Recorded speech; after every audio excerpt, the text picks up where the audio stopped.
तो गाइस अभी हम उड़ाने वाले हमारा प्लेन और हम वही ग्राउंड पे हैं जहां हम रोज उड़ाते, लेकिन कल रात बहुत ही बारिश हुई, इसकी वजह से इधर पूरा पानी भर चुका है। आप देख सकते हो पूरा पानी है और हम भी पानी में ही खड़े हैं, आप देख सकते हो।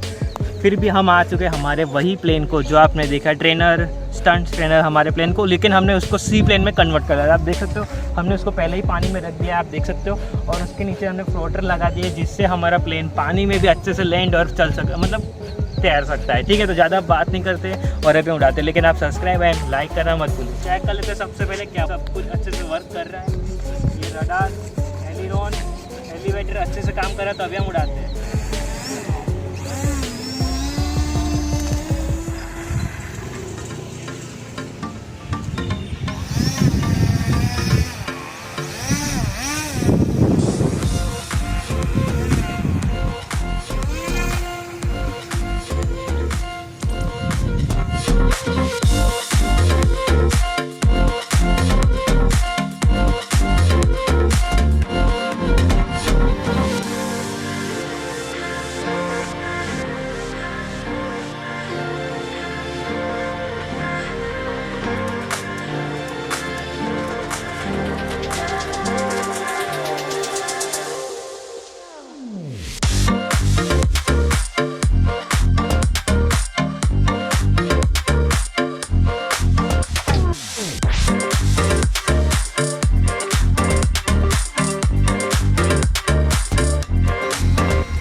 तो गाइस आपने देखा हमारा जो प्लेन बहुत ही अच्छी तरीके से लैंड एंड टेक ऑफ हुआ है, तो बहुत ही मजा आएगा इस प्लेन को उड़ाने में। और आप भी इसको उड़ा सकते हो घर पे ये प्लेन मंगवा कर। बहुत ही ज़बरदस्त प्लेन है, आप कहीं भी जाकर इसको उड़ा सकते, कहीं भी नदी, किसी भी तालाब या किसी भी जगह पे। मिलते हैं नए वाले वीडियो में। Bye bye guys.